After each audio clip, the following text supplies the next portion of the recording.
warahmatullahi wabarakatuh. Yang terhormat Bapak Kasubag Kesbangpol Kota Administrasi Jakarta Selatan Bapak Dirham,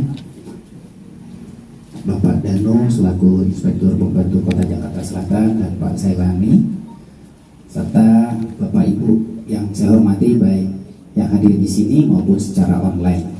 Izinkan saya perkenalkan terlebih dahulu bahwa saya memang bersama Pak Dano ini baru nih Pak, di tahun ini Maret baru bertugas di Jakarta Selatan untuk pertama kalinya saya di Jakarta Selatan.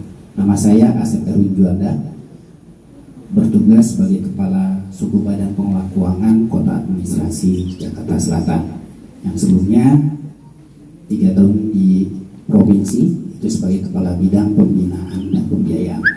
Bapak Ibu yang saya hormati, terkait dengan masalah pengelolaan keuangan itu juga tidak terlepas daripada regulasi yang sudah ada yang diberlakukan. Jadi ketika kita menggunakan dana APBD maupun APBN yang ada kita kelola itu ada aturannya, dan kami pun dalam pelaksanaannya itu juga diawasi, bahkan diaudit. Nah, diawasinya oleh siapa? Kalau kami secara internal oleh inspektorat, eksternalnya dengan Badan Pemeriksa Keuangan. Nah ini ketika kami akan melaksanakan pengelolaan keuangan, aturan-aturan ini yang bisa Bapak Ibu lihat di dalam slide ini. Ada Undang-Undang Nomor 17 itu yang paling tingginya, Undang-Undang Nomor 1 tahun 2004, Undang-Undang Nomor 23, dan PP Nomor 12 tahun 2019 tentang pengelolaan keuangan daerah. Kemarin tahun 2022 tanggal 31 Desember akhir tahun yang lalu kita sudah menerbitkan peraturan daerah tentang pengelolaan keuangan daerah. Jadi ada turunan dari PP-nya itu sendiri, sudah ada. Jadi ada hierarki turunan-turunan, bahkan rencananya tahun ini kita akan menurunkan lagi regulasi dari peraturan daerah menjadi peraturan gubernur. Itu menjadi pegangan kami di dalam hal pengelolaan keuangan daerah. Coba next lagi. Nah, kami selaku Kepala Suku Badan Pengelolaan Keuangan Daerah itu sebagai kuasa BUD, Bendahara Umum Daerah, Bapak Ibu. Jadi kalau BUD-nya siapa? Kepala BPKD. Nah, apa sih tugasnya kami di wilayah Jakarta Selatan ini? Di antaranya adalah menerbitkan yang namanya SP2D, Surat Perintah Pencairan Dana. Itulah yang kami terbitkan lalu disampaikan kepada Bank DKI untuk disalurkan. Uangnya itu disalurkan kepada siapa? Ada yang kepada pihak ketiga, ada pun yang disampaikan ke bendahara. Bendahara siapa? Bendahara pengeluaran, baik itu di SKPD, di dinas-dinas, di badan, bahkan ada di suku badan, termasuk di suku badan pengelola keuangan, suku badan Kesbangpol, kecamatan juga ada, kelurahan ada. Jadi setiap hari selalu ada saja bendahara itu datang ke kami untuk mengajukan pengajuan yang namanya SPM, Surat Perintah Bayar. Mereka memerintahkan kami untuk menerbitkan yang namanya SP2D. Kemudian melakukan pembayaran itu tadi kepada pengguna anggaran. Pengguna anggaran siapa? Itu seperti dinas, wali kota, badan-badan seperti kami BPKD-nya, Badan Pembinaan BUMD, itu semua yang ada di instansi Pemprov DKI Jakarta. Kami di Suku Badan Pengelolaan Keuangan Jakarta Selatan ada 151 SKPD dan unit SKPD yang kami kelola. Nah, Bapak Ibu terkait dengan Bapak Ibu di sini yang FKDM, ada yang FKDM di provinsi, kecamatan, kota, kecamatan dan kelurahan, tentunya ini di dalam hal menggunakan dana APBD tentunya harus ada pertanggungjawabannya.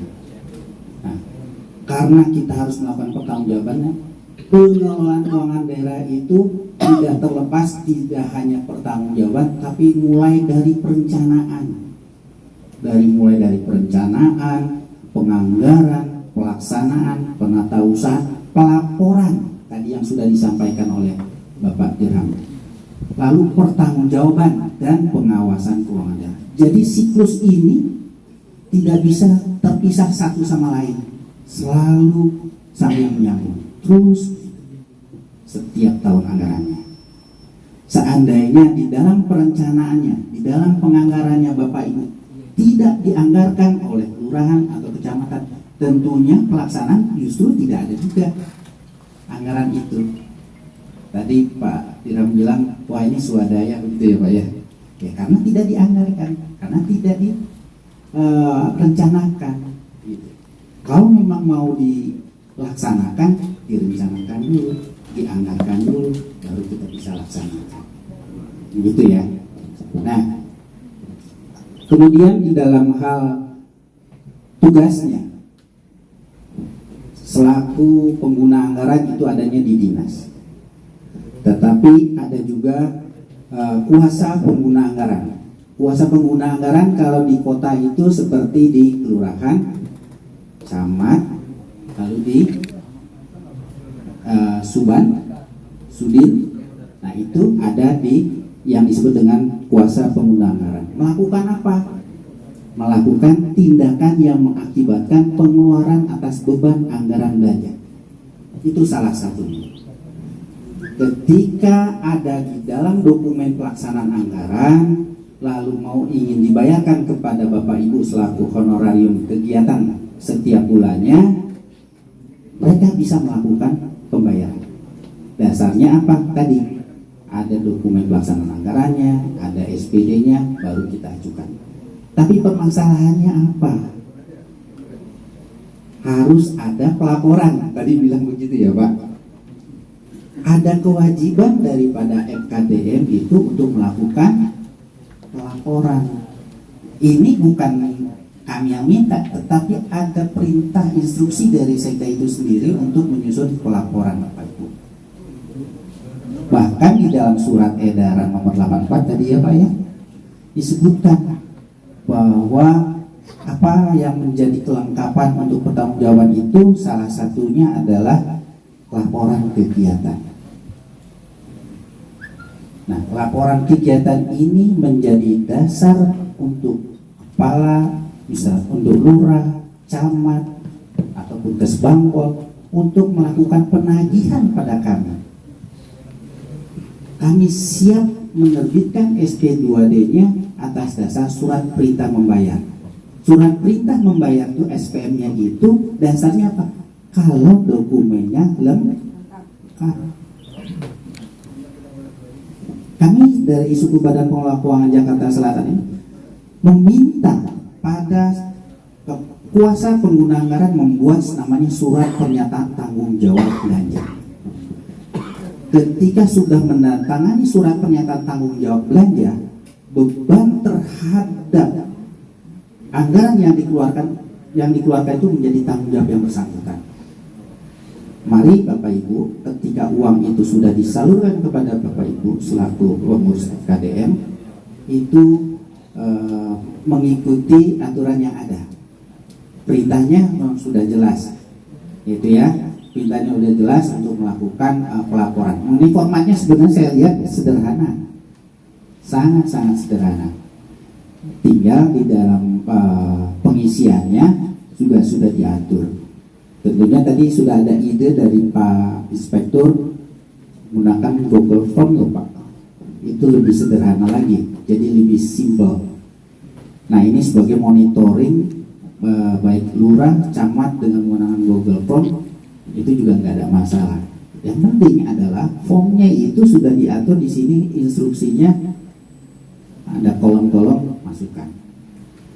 Apa sih yang menjadi permasalahannya, solusinya apa, itu sudah ada di situ semua.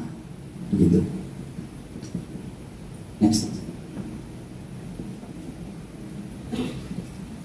Ini saya tadi nggak akan cerita lagi karena tadi sudah disampaikan oleh Bapak Kesbangpol materi-materi terkait dengan masalah FKDM. Intinya adalah segala sesuatu yang dikeluarkan dengan menggunakan beban APBD ataupun APBN itu harus dipertanggungjawabkan. Di mana ada keharusan, ada instruksi untuk meminta Bapak Ibu untuk menyusun laporan keuangan dan menyusun pelaporan kegiatan, silahkan.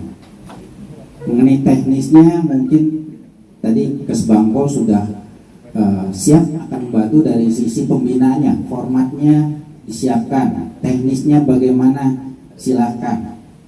Yang penting adalah tidak hanya bicara pelaporan, tapi juga tentu dari sisi pelaksanaannya ya Pak, itu juga penting banget.